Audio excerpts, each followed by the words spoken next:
Welcome back. This is Laura Roberts again. I'm here to go over how to create your online content in 7 steps. So I've got my website here, Educator Online Resources at yolosite.com. Feel free at any time to contact me if you want to upload anything or if you have any comments of what I can add. I'm going to go to the online resources and then I'm going to scroll down. And so we're on the 7 steps to create online. The next step that we're going to have is building our prototype, which is LMS below. So if you scroll down, there's a whole bunch of learning management systems you can use to create your own electronic course online. So what I'm going to do, I've used mine with my school district, and what we have is, not that one, is Schoology, courses Schoology. So if I go to my courses, this is my courses I currently teach, and then some other ones that the school district is having us do. So when you're here and you sign in to Schoology, you want to go under My Courses. And if you're creating a new course, we're going to create a course, and then you name your course whatever. So I'm going to name this as Online Course Setup. And what subject area, I'm going to call it Other. What level, you can tell it whatever, high school, middle school, kindergarten, whatever level you would like. And then what grading terms you would like it to be at. Right now, I'm just going to call it a sandbox. This is what you can do when you are creating a section and you don't want it visible yet and you're going to show people how to do stuff. So I've created my sandbox. Give it a second. So now it says, okay, you get to add some stuff in. Schoology is really good with having different videos that you can watch on how to set it up. So if you click on this, it could go through it. First thing I like to do is I like to edit my picture, make it what I'd like it to be. You can upload your own artwork or choose one that's here. And I'm just going to go through, let's find one that looks interesting. All right, so we just changed it. So this is my course setup. This is all that you get to see here is what is only available for teachers. So most of the students can't see all this. So the first thing you want to do is figure out how you want it set up. Now I have mentioned before in the first and second one, first you look at your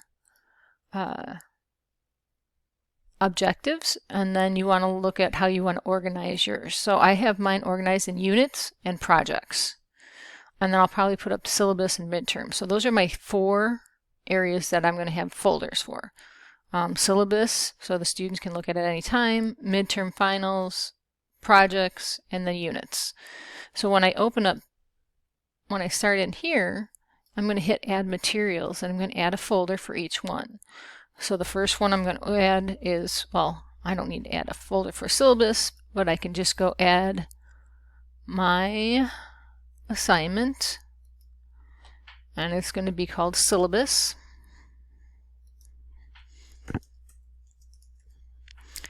And this is a general overview of the course. And I can attach it right here where it says File, and then go to my class under GA1, syllabus, find my syllabus. It could be either a doc or it could be a PDF. I prefer PDF so it can't be edited. And the day it's due, you don't really have a due date. I'm going to put it ungraded because it's a sandbox and it's not worth any points. I just want them to read it. And I'm not letting them submit anything. So there's my first thing is my syllabus. So students can come here, they'll see the syllabus, they can read it, see what's going on.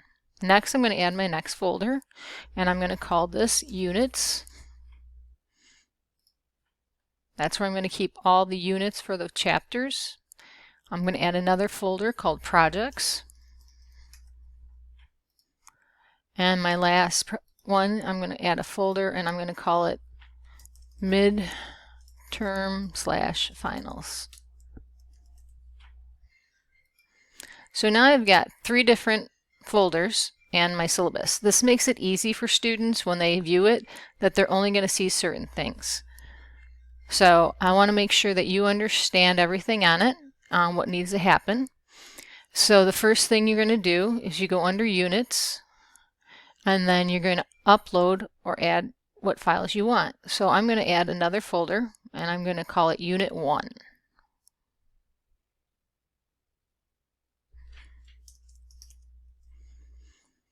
Okay, so this is going to be my introduction to communications, and then I'm just going to keep that folder there, and you can just keep going through and adding all your units. So I do Unit 1.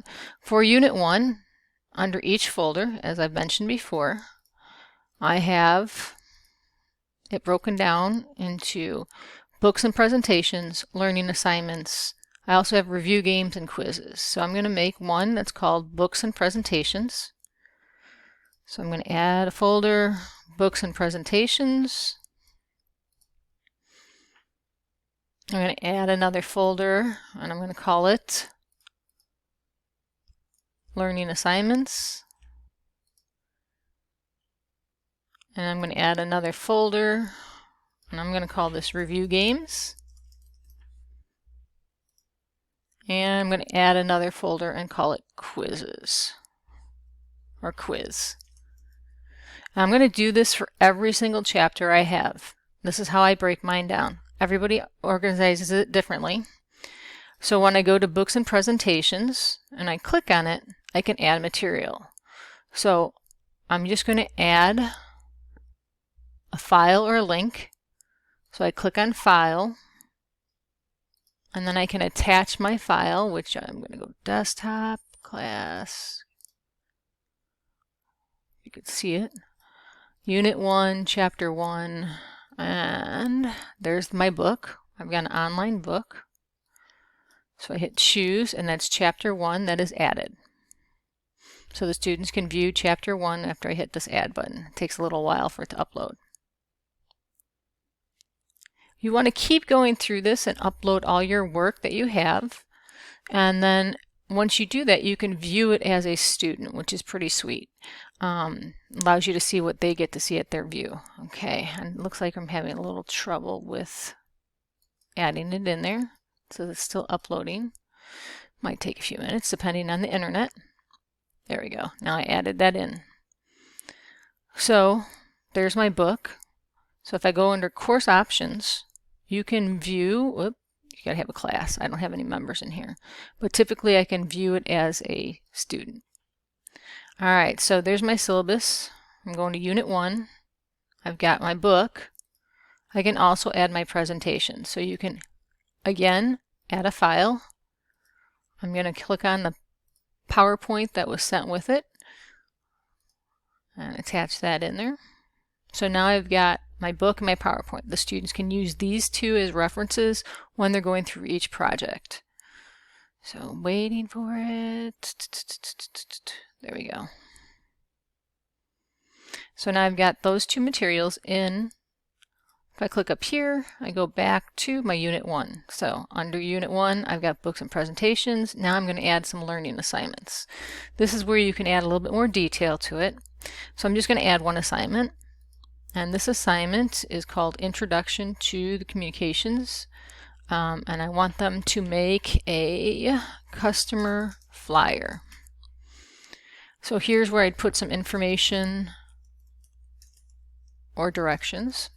So I could say download this PDF. So I'm going to upload my PDF. So this one's going to call Customer Flyer, which is my assignment 1. And I'm going to have it due. You can choose a date when you want it due. I'm going to create a new grading category. You can call it what you want. I'm going to call mine Learning Assignments. It's in my sandbox. And then if you want to align it, you might need somebody to upload your objectives. I've got mine uploaded for Print Ed, so I can go up here and I have to say they're going to go through this learning assignment. They're going to talk about introduction to the graphic communication industry, types of businesses and products they use, and evaluate the use for a product, and talk about what kind of things they can make. So if I look at this, it's on a 4.0 scale. 4 times 6 is 24, so it's going to be a 24-point assignment. And then I'll create. So now I have an assignment in here. Now if I click on it, you can actually see what the students do. They see this I put information and direction there, and I'll hit view. So on this one it says for the students to look at the presentation or the chapter and answer the questions regarding each of the information. Now I have this as a PDF that is fillable. Not everybody has that access. You can also make them do a Google Doc or do a form or a presentation. It's your call what assignments you do and when you have it due by. And then once they finish, they can upload it to you. So I'll show you a little bit on that. When a student uploads a project, and we can look at the course as the student. So you'll be able to see, this is what the student sees, and then they'll see what they have, weekly math problems, the different units that they go through, midterm, help for the students, and I have first week of school. And then when you go to grade it, you can grade them on a rubric and you just hit the points in for what they are. So that's how you set up the basics in a learning management system. Hope you enjoyed.